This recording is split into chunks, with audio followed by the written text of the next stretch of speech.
All right, you should be ready for section 2. So turn to student handout 2 in your packet. And you need pen or pencil, obviously, and an openness to learn. Let's talk about order of operations today.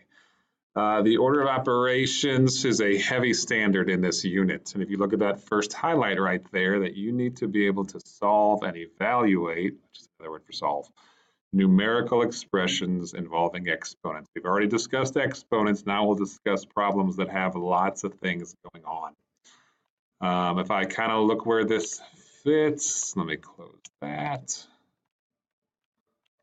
All right, where this fits, it's foundational for the rest of the unit. When we get into evaluating and the properties and writing and application, it all assumes that we are strong with this skill right here because they don't go away. Sorry about that. Here's examples of what you'll see. I showed these last time, but it's kind of the same ones. Okay, you sometimes will see problems with lots of steps in them, and you need to know how to approach that problem because if you don't, you can end up in the wrong spot.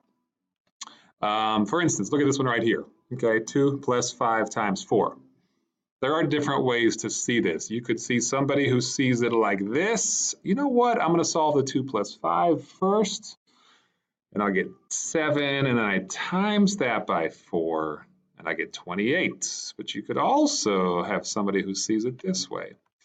And they say, you know what? I'm going to multiply first, and I'm going to get 5 times 4, and that's 20. And 2 plus 20 is 22. So depending upon how you see the problem, we can get different outcomes, which is bad. Okay, we don't want that. We don't want the same problem giving us different answers. That's why the order of operations is kind of a big deal. Because if we follow the same order, we should get the same answer. And so that is why we have the order of operations. It is a word that implies there are steps. Okay, there's an order, the chaos of these math problems. So let's start with your handout right now. Go ahead, pause the screen, read these over, and see if you can put them in the correct order for how you would make a cake. Pause now. All right, check your work. Here's what they would say. If you look at the 1, you should first turn the oven on. 2, grease and flour the pan. 3, cream together the sugar and the butter.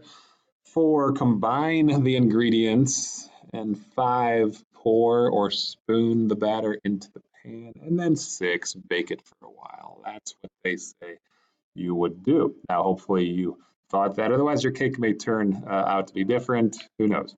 Now, there's an order of operations. It's kind of a big deal, all right? And you need to know them because order matters, okay? If you think about some of these problems right here, these mess up lots of people and they go viral because they don't know the order of operations. They do this part first when they should have done that part first. So the reminder, one does not simply forget the order of operations, okay? Keep that in mind. I looked at this the other day when I was building Legos with my son.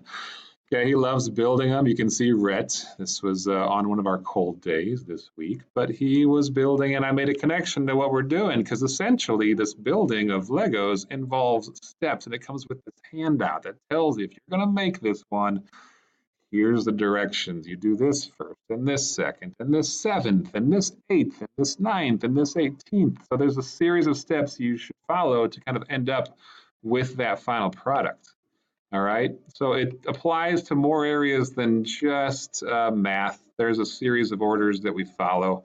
You can look at a problem like this. There's a lot going on here, but if you know the order of operations, then you know what you should solve first and second and so on. And that's what this is right here. Okay, the steps to solving it. We're going to keep coming back to these over and over again, but parentheses and brackets first, and then exponents, and then you would multiply or divide, and last you would add or subtract whatever's left over. So there's a series of steps that were followed here that we want to make sure we know. So let's get right to it. Order of operations, it provides a process for simplifying expressions so that all of our answers are the same. Simplifying expressions means solving them as far as you can go.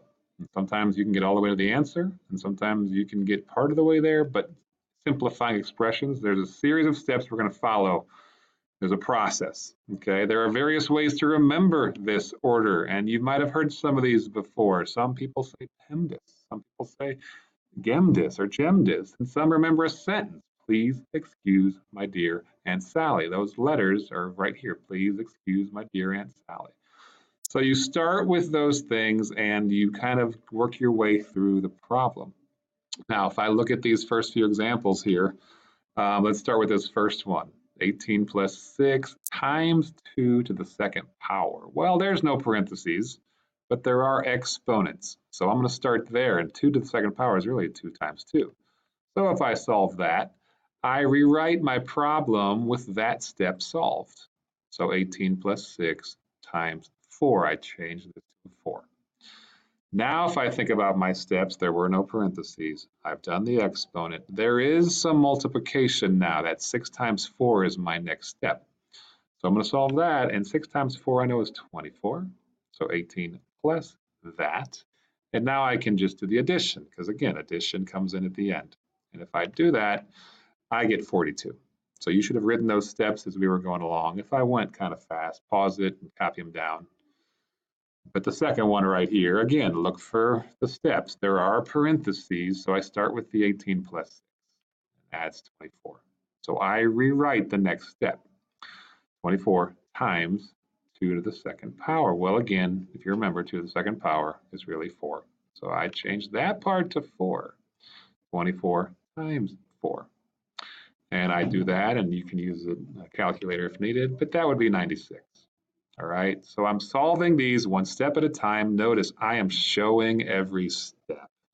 That is important, okay? Make sure you do that. Solve 3 and 4 now on your own. Pause it and turn it back on when you're ready to check your work. All right, you can check these right here. I didn't put the answer here, but this would really be 63.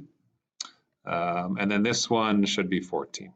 So 63 and 14. And let's keep going. All right, now they say circle the operation that should be performed first in the examples below. So if you look at these problems right here, again, think about your steps and just ask yourself, what should happen first in this problem? What should happen first? What should I do first here? So pause it, go ahead and solve 5 through 10 and turn it back on when you're ready to check. All right, see how you did. You can see in highlights what you should have done first. The parentheses, the exponent, because there were no parentheses, the parentheses. There were no parentheses, there were no exponents, so you're looking for multiplication and division. And actually, I think this one I got wrong. You should do the division first. I might have thought that was a plus sign, but you should have done 18 divided by 6 first. So if you got that, you're good. The parentheses, which really this is a division problem, but again, there's parentheses, so do that first, and that would be 7. And then here, if you think about this one, this is really 4 times 8 divided by 5 minus 3. So if you see it like this, again, you have parentheses, so you're going to start with this, and then you would do this soon after.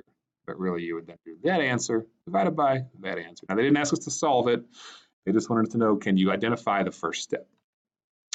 All right, now I want you to actually try to solve these, okay? So pause the video, work through 11 through 16, show each step, please, and then turn it back on when you're ready. All right, go ahead and check your 6 problems right there. I did not show the steps there, but if you see any that you can't figure out your mistake for, let's talk about that later. Find me and we can discuss. There's what you should have come up with. Pause if you need to, see how you did. All right, so now they will ask you insert grouping symbols to make each statement true. Well, they just kind of mean parentheses or maybe brackets if you've already used parentheses. But insert parentheses to make each statement true. So if this was the problem, I know I want it equal to 24. But as it is right now, if I were to solve it, I would get 28 minus 3, which is 25, plus 8, that would be 33. Right now it's not working, so I have to put parentheses somewhere. So if I put them here first, I would do that, and I guess what? I'd get the exact same thing I just did because I kind of did that already. So they don't go there.